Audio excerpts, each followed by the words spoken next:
Hello, and welcome to Recapping with Delora and Ashley. Please follow us on Instagram, Facebook, and Twitter at Recapping Podcast.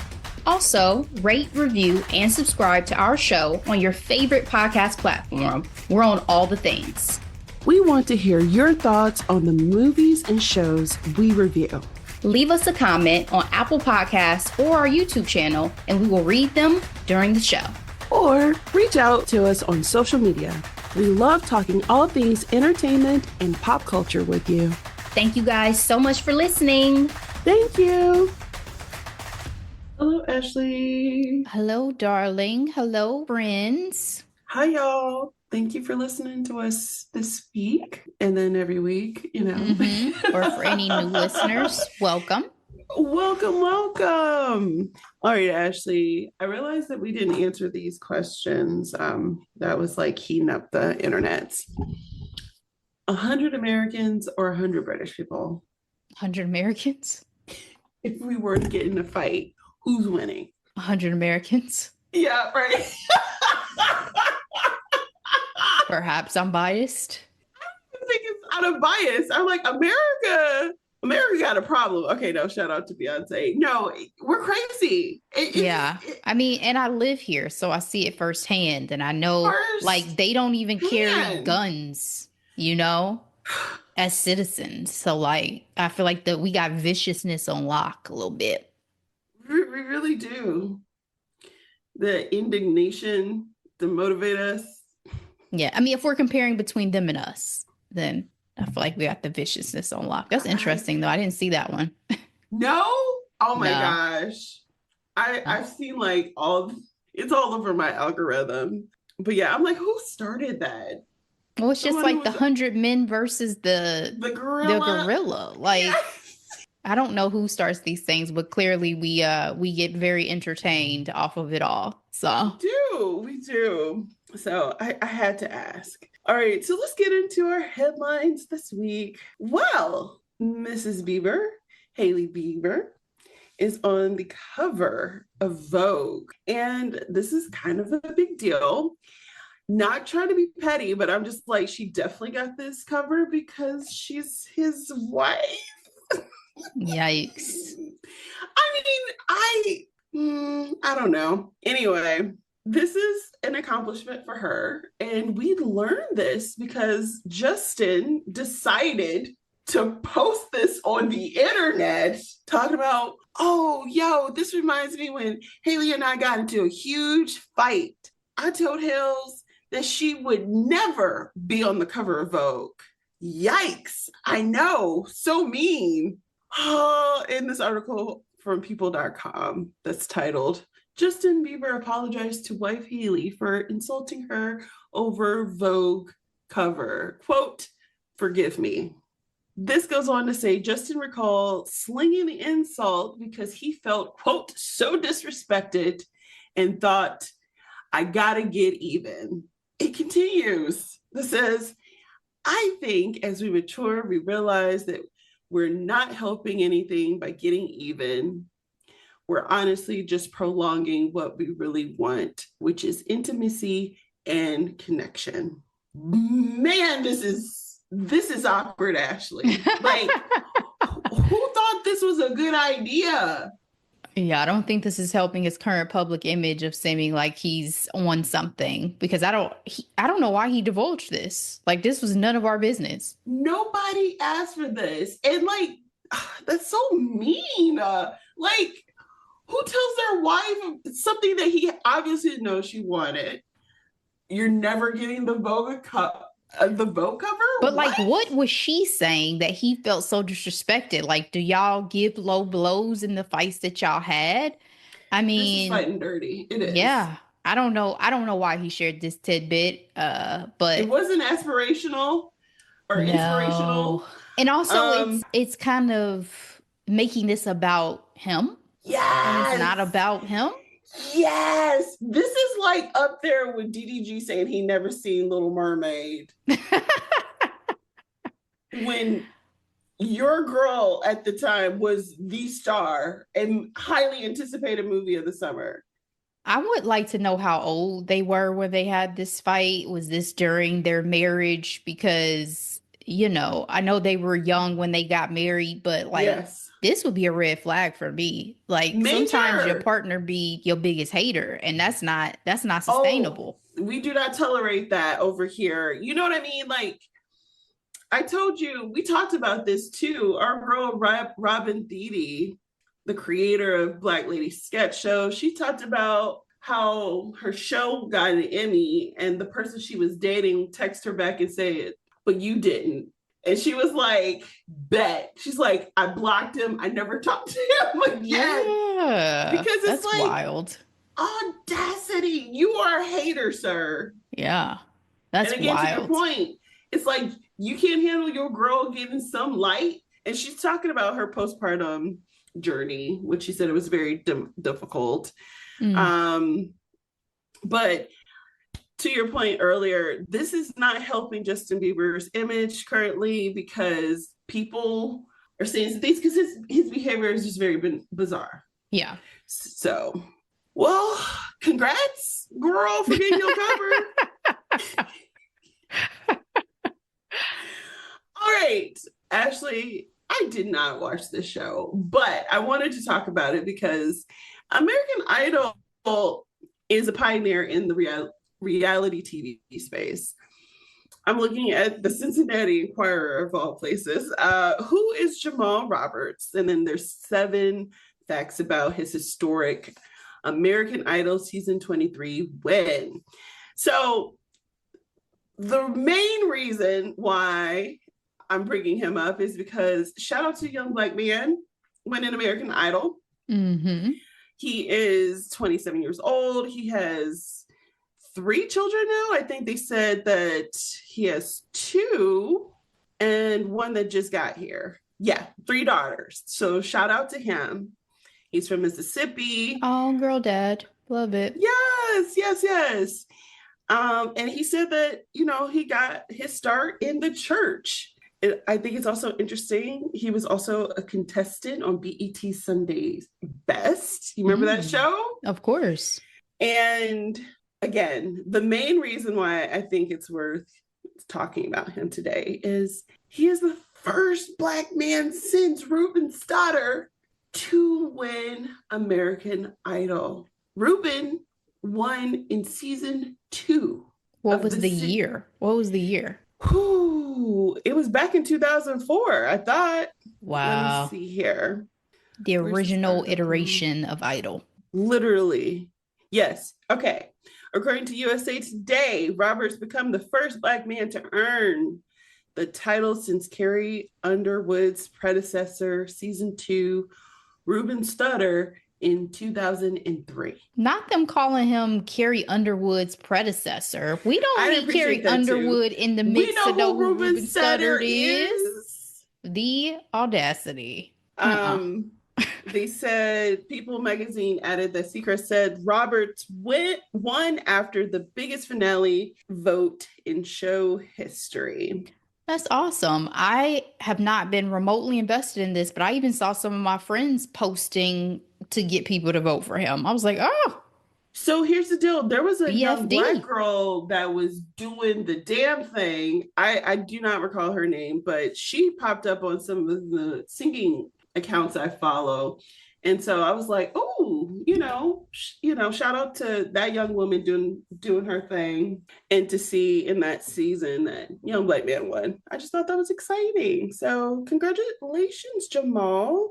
My only question is, do people still get popping after winning American Idol the way they used to? Because what I don't want is I do not want this to be like, oh, I got this great thing and then my career stalled. Like somebody help him really take off if this no longer gives you that. I 100% agree, because I feel like these young artists get tied up in the contracts with the show and everything like that, and they don't have any control, or the songs that are produced are like garbage. Because let's remember, back in the day when American Idol was new and fresh, they used to sing like old songs that were like public domain, like, you know what I mean? Mm-hmm. And They really were trying to make $1 out of 85 cents. In recent years, they've been able to have more, I want to say, contemporary sounding music. So I agree that is, to be seen. So he's super talented, and I can't wait. And Fantasia was a mentor this season, and love me some Fantasia down. I mean, that first Kelly, Ruben, Fantasia, like all of that, those were the days. Mm-hmm. The OGs. And side note with Fantasia, she's coming out with a gospel album. So can't wait for that. She's going to be singing it down. She is, with her shoes off and everything. All right. I don't think we talked about this on the mic. I just wanted to, address it because this is monumental. Towards the end of last year, parts of this year, we've had some conversations around our nation's politics, and former President Joe Biden diagnosed with aggressive form of prostate cancer. Ashley, they said that it has spread to the bone, and this came out May 18th. This is really sad. I just want to break for him. Like Biden, I say that with the best intentions, because his story is a fascinating one, and one of strength through grief. You know what I mean? And finding light and love after tragedy. And I mean, the most notable thing, wasn't it? Nothing's more notable, but like Bo dying from brain tumor in 2015. And then even before that, losing his wife and daughter when, as a newly elected senator. My thoughts and prayers are for him and the family. I just wanted to know your thoughts, Ashley, when you heard the news. Yeah, I mean, same. I had multiple people kind of send this over to me. Obviously, people are going to say what they're going to say politically, but as a human being, I was very sad to hear it, and for sure hope that he's able to find some great treatments that allow him to prolong his life. Sounds like this is a pretty rough form that he's gotten based on the Gleason score that they released. So, just hoping that they're able to give him some comfort and some peace in these next few years as he battles this. And, to your point about the tragedy he and his family have already endured, just wishing them the very, very best. Absolutely. And Dr. Jill is a PhD. So I'm just going to throw that out there. Yeah. Jesus, take the wheel, literally. Okay. On to some interesting news, I should say. This headline, again, looking at people, Love is Blind. Ashley breaks down in tears as she opens up about her divorce from ex Tyler for the first time. This is significant. We recapped season 7 last year in 2 parts. Very interesting season. It was in Washington, D.C., a lot of Black couples, a lot of Black folks. Mm-hmm. And Ashley and Tyler were the 2 that actually got married and made it to the reunion show talking about we made it a year, and they were so in love. And even then, and that she knew more than the public. Correct. Thank you. She was adamant. For that clarification. She was adamant about that. I know my man. I'm informed. Yeah. Y'all think these people on these internets know more than me? Oh, how the tide has turned. I don't know. What's the Yeah. Seriously. Appropriate saying? Yes. She's on this new podcast talking about just wondering if the man even loved her, Ashley, because he is a pathological liar. Oh, I so hate this for her. Me too. And for her, it's a hard thing because she said that she never wanted to get divorced, but she said that she's essentially reclaiming the word and just taking her power back. We talked about this off to the side before that we got on the mic, and you mentioned that the comment sections, they were saying this was a softball interview. So Yeah, we're probably not gonna get. they said AD didn't do her research to like be able to talk about even what we're talking about, right? And the comments that were made prior. But even if they did, I don't know, with AD being a Love is Blind alum as well, and a True. black woman who's not gonna want to put another black woman on True. blast.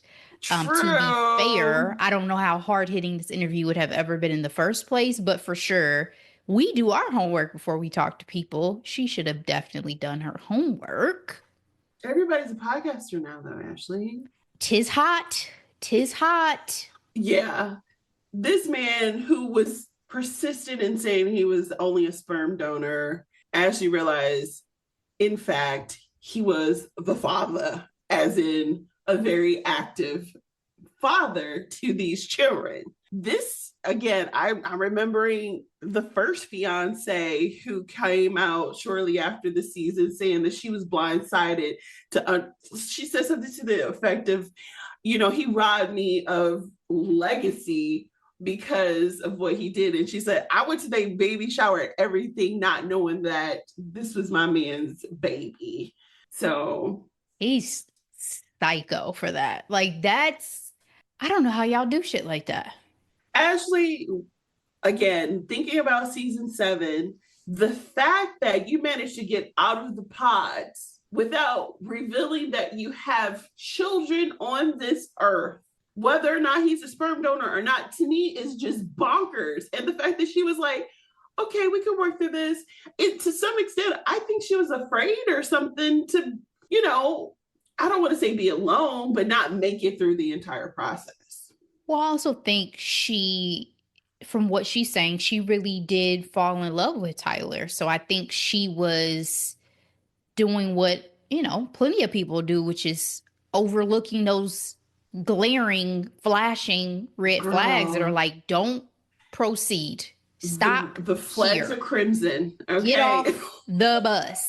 The ship is going down. What other analogy can I give y'all?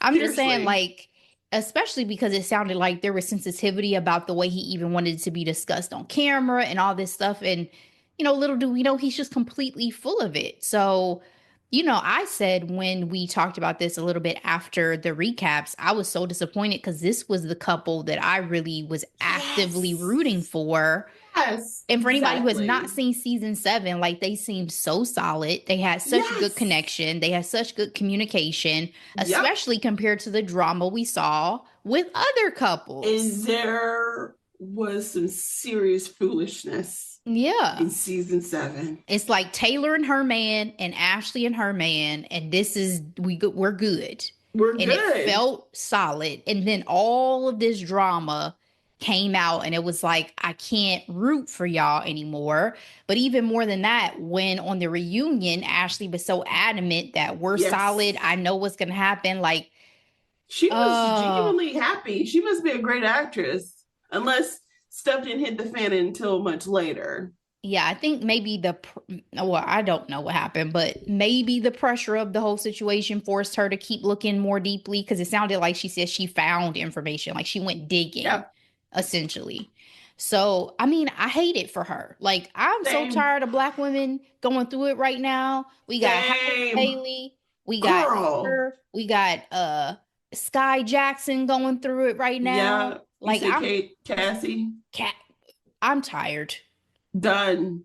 Let them Done. rest. Let us rest. And the fact that there's a debate of like trusting these women, like the most common refrain that I agree with is most people do not speak out of fear of the vitriol. Like, you know what I mean? And don't get me wrong, is it anyway? I believe these women and I hate this for them for sure. I wonder what Ashley's dad had to say after all was said and done, because he I gave his little know blessing in the show and stuff. he did. He was a zaddy too. He was. Yes, he was. All right. Speaking of zaddies, we're going to go ahead and go into our hot topics. Ashley, we had the privilege of attending and recording our very first live at the Dayton Black Women's Film Festival this past weekend. I should say a little bit more than a weekend because it was a 4-day event. Yes. And in one of the shorts, I told you, I was like, oh, he's a daddy. Yeah, it was one of the international shorts. It was. I think Barbados. Barbados. Yes. So, Ashley, I know we talked a lot about it. Can't wait for that content to drop. But for today's conversation, what are your 3 top takeaways? Oh, man. First of all, the fact that Angelina went from 1 day in year 1 to 4 days is so inspirational to me because, you know, she did not let anything stop her vision to really push forward and grow this event to where she wanted it to be. I also recently saw she said that it is intentional that it falls on the same weekend as the Cannes Film Festival. Just the forethought she has again about bringing this to life, bringing Black female filmmakers to the forefront and really celebrating them. I love that. Additionally, I've said this and you guys will hear it in the content when it's released. I was blown away by the work of the creatives that we got a chance to see. Like we saw some Wright State University students spotlighted. We saw some from international to domestic Black women filmmakers. We saw seeds from Brittany Shine. Like I was just blown away by the creativity, by the stories, by, you know, what they were able to produce and put out. It was very, very exciting to, you know, meet some of these folks, you know, at the very, very beginnings of their career so that we can follow them and watch them flourish. So I'm very excited for them for that. Very excited for that. And then my final takeaway is just our experience, right? As this being our first ever live event and the work that goes into that. Thank you to Ronald, our videographer. Thank you, sir. Thank you for coming with the equipment for us, helping through any technical difficulties. So patient. You know, recording live is not easy, especially when you are in the lobby and you're like catching all the background noise and all that sort of stuff. So, I mean, it was fun. I think Delora and I both very much like enjoyed the full experience of it and got a lot of lessons from how we will kind of move forward with live events in the future. But this first dipping our toe was so exciting. Like I had a ball. I had a blast. And we talked about this in the live content that's going to drop, but you just need that one that first time to, you know, get your legs up under you. You know what I mean? I am busting out all the sayings today. So, you know, well, it's true. It is. And what better community than with our community where we felt so embraced. Community. Thank you for saying that because that is where I was going with it. It's like, it was still a safe place, but we were in a room full of excellence. We were excellent too, but it's just like to be around excellence, you get inspired, you get, you know, you can feed off of that. You can get the motivation that's needed to keep going.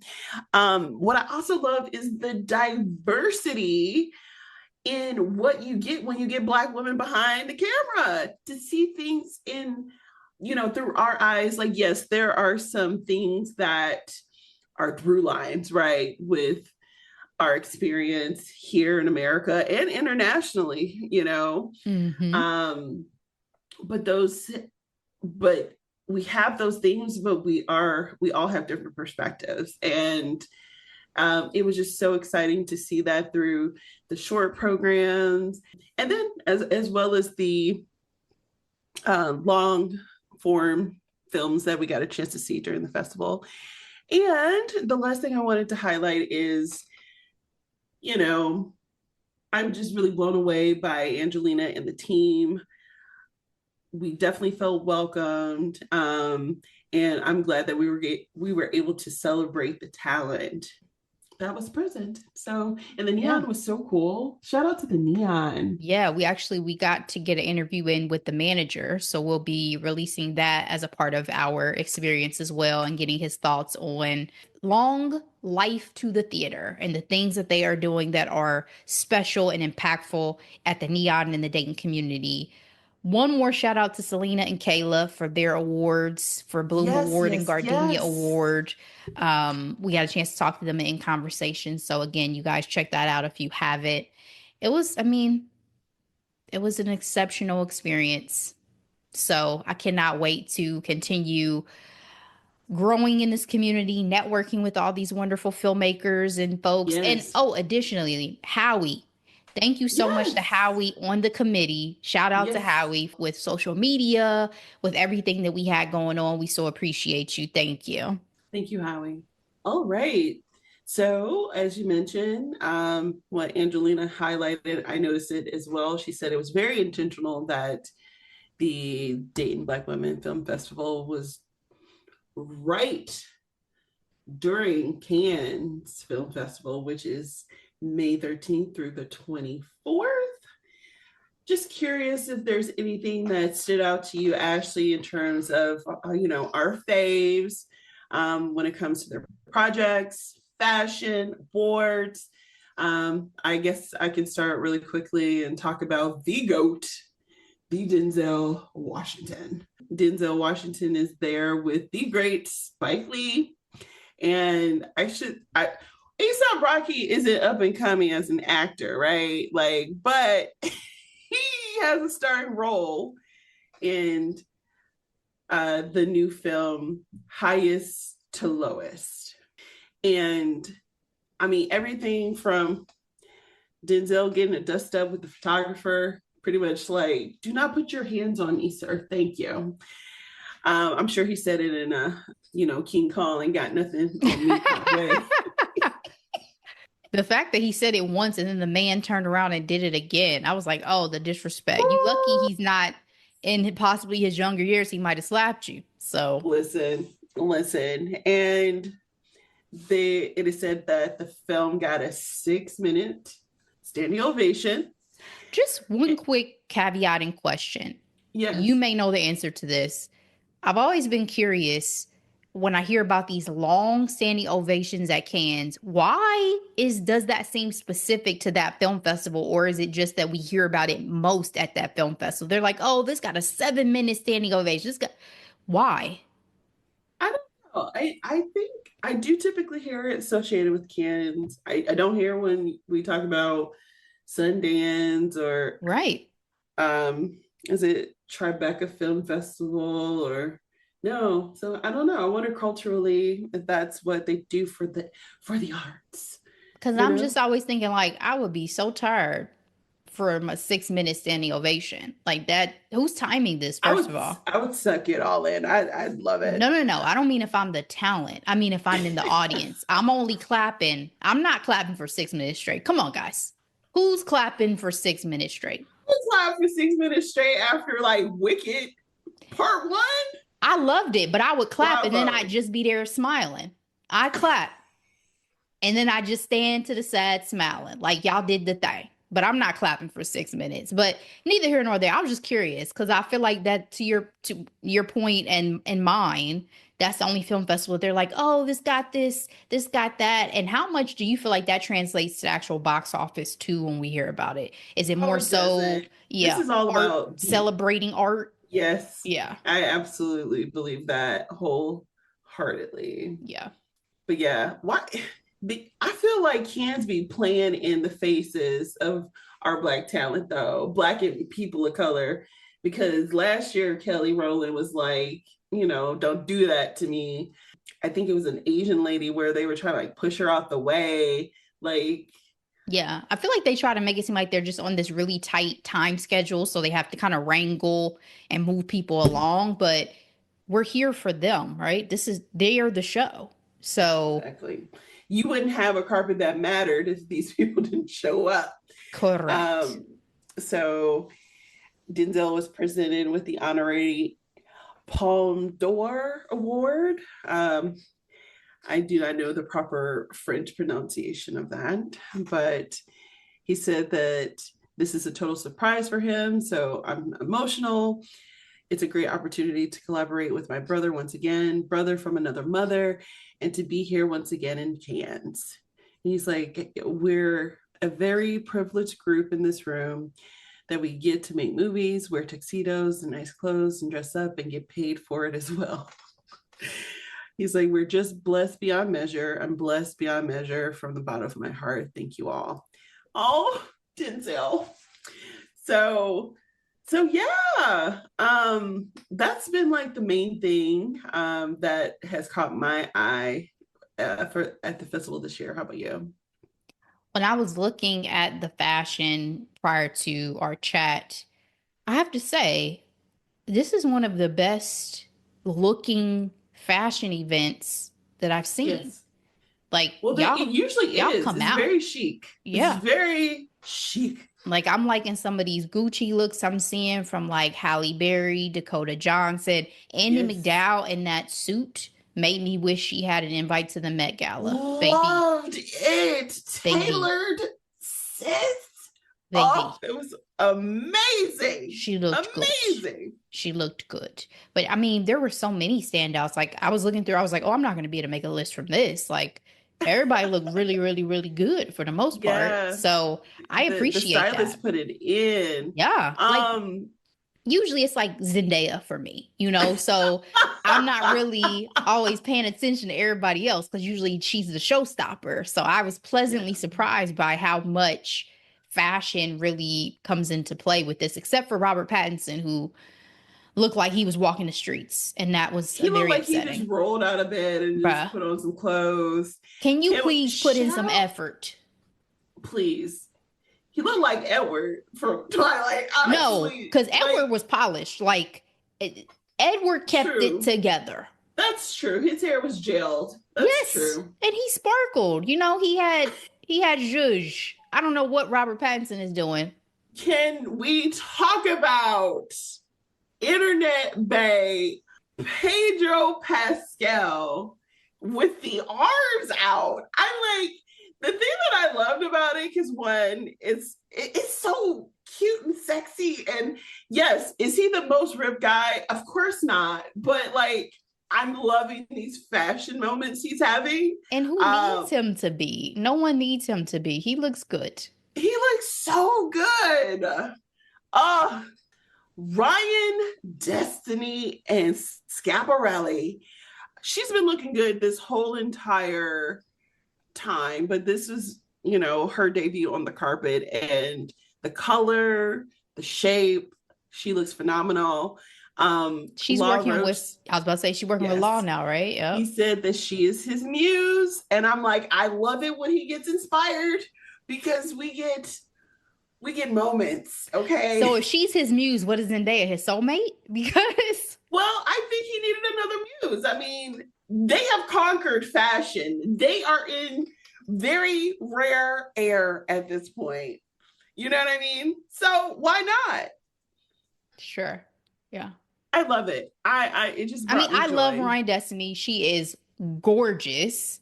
I Super love the fashion talented. I've been seeing, but I'm just saying we all know what it is. And it's Zendaya Law. But this is cute though. Oh no, he's gonna make another star. He's using Ryan Destiny. She already has the talent. It's just like he's making moments for her, which will translate to opportunities. And I love it. I love it. I love it. Alrighty. Our final hot topic. How long is this trial gonna be? Uh Weeks. Weeks and weeks girl. and weeks. That's why I said, So God bless that jury. listen. So last week, Cassie was the main focus because she was on that stand, they said, for like 20 hours she was on the stand for 3 days for like over 8 hours. It was a long time. So long time, real pregnant. Some of the standouts this week, Dawn, known from Danny Kane as well as Dirty Money, testified. I think it was really interesting because they were saying like you saw this abuse but you still worked with him, like why did you do that? And I feel like it made sense that she was like, I was scared. But I don't know, because it feels like a rock and a hard place, right? Like you see the abuse, he threatens you saying people go missing, right? But then asks you to do something. Do you do it? And ask how high, you know? If you think about it, sometimes you might be like have Stockholm syndrome or something in some of these Mm, cases where you're just so inundated and you get so numb to it. Again, as I've said repeatedly, it seems like there's a lot of shenanigans that happen in Hollywood, but music industry may take the cake. And so I just don't know what all transpires and what all they are subjected to. Any normal reaction seems like you would cut and run, but these people are under contract. They be signing NDAs. They have all sorts of things tied to their livelihood around this stuff. So I don't know how yeah. easy it is to just untangle once you see some things. More so it would be bystanders who have no business arrangements with Diddy that I find more alarming in terms of, possible reactions or non-reactions to what has happened. No, that's a great point because we also had Cassie's mom take the stand, and she pretty much testified saying that she gave him $20,000 because he was upset and was threatened to release sex tape of Cassie. And I'm like, that's probably not probably, obviously part of the reason why she stayed, because it's like he had so much stuff hanging over her head. And he also got her so freaking young. Yeah. So young. Everything she had was wrapped up in this man. And he still was, dangling stuff over her head. And again, that's a form of intimidation.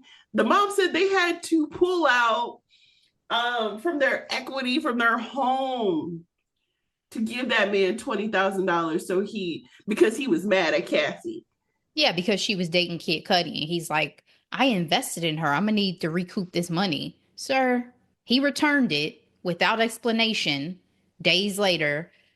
But Cassie lost so much She did. dealing with this man, not just the freak offs and the abuse and things like that. Her family had to be impacted by this. Her best friend testified and stopped being friends with her because Diddy abused her in an incident as well. And then Mm, they forced her to sign an NDA essentially because of what happened. Like, oh, like I said, I haven't stayed as close to this as I did when Cassie testified because it is a lot right. to Right. digest. But It now that we're is. doing like the male escorts and seeing their pictures and hearing their Yes. testimony, the Jonathan Addy or whatever that man's name is who got arrested for like issues at like he went with a gun to like Trump's property. So he's like arrested at the moment. But back in like 2018, he under like interrogation started talking about the fact that he was Diddy and Cassie's sex slave and all these things and nobody believed him back then. And come What? to find out everything he said was true. Wow. Yes, yes. He was I in the didn't know about lineup of that. men that was released in that Yeah, picture. in those pictures. I And saw so those people started pictures. commenting like, "Oh, that's Jonathan Addy or whatever his name is. He talked about this stuff back in 2018, yada yada yada." So then I go Googling and I find even some people have interviewed him again more recently now that it's come to light that what he said was true. Because back then people were just like, oh, he's crazy. Yeah. So, girl, the Uh, drama surrounding this is nuts. it's insane. And I'm surprised there hasn't been more celebrity names that popped up yet either. Like I'm curious who's going to be responsible or called to for witness.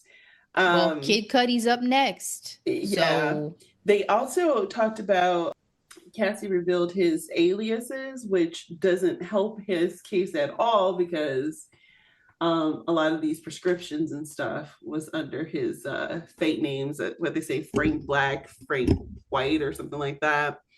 So, and these assistants was like, this one assistant was like, yeah, we went to see Suge Knight and Diddy had 3 guns in his lap, and he's like, I resigned shortly after that. You I'm in like, I danger. bet. You in danger. Woo. All right. Do you think he's going to testify in his own defense? You know what? That would be a case study for sure. Because obviously he's Delulu, right? Yep. Walking in with his hard hands, smiling and cheesing. His baby mamas are also interesting because they've shown up to court, but when they are asked about it, they're like, "Oh, we're here for our children." Yeah. I'm like, you sound like your own payroll, but sure. Yeah, I don't know. I don't have any expectations for this case because everything that has come out has exceeded it. Like, I wouldn't have been able to make up this mess at all, you know? Yeah, it's weird. For people who are like following this bit by bit, moment by moment, like I listened to some of the commentary to hear like the breakdowns. Like I appreciate the people who are marrying the testimony to the charges to help better understand. Thank you. Like yes. There was a lady who really talked about more about how Cassie's testimony lined up with some of the charges against him. For instance, yes. When again, we're talking about, you know, the idea of her being sex trafficked and all that. Well, if she is being forced to participate in a freak off and cannot leave of her own will, that is falling in line with the charge, right? So those sorts of assessments I really appreciate, but I can't go blow by blow with this. Jerika Duncan is specializing in this case. Her recaps are really great and helpful. I think she's actually started a podcast to talk about it. And Don Lemon is giving updates. That's also kind of helpful to follow. Yeah, I heard it on Higher Learning. They had on a lawyer who's one of Rachel's friends talk about it. Yodi. What's the girl from Breakfast Club? Lauren? Is that her name? Yeah. Yeah. She's doing a big one on that one as well. So. Okay. All right, Ashley. What are we recapping for next week? All right, so it may or may not be a coincidence that we're about to recap yet another film set in Italy. It's not, because by the time y'all hear that episode, I myself will be enjoying some time in Italy. So yay! We are recapping Another Simple Favor. This is starring Anna Kendrick and drama field herself, Miss Blake Lively. And this is the sequel to A Simple Favor that was released back in, I believe, 2018. Another Simple Favor came out this year exclusively on Prime. So this may be our first sequel that we've done without doing the original film. But I will give a short recap of the original so y'all can keep up if you haven't seen it. So come back, stick with us for that. We'll head to Capri, Italy, and we'll dive into the tales of Stephanie and Emily. So looking forward to it. We'll be back for that. Thank you for listening to this episode. We appreciate all of you guys. Share this out with everybody you know. In the meantime, and in between time, be blessed.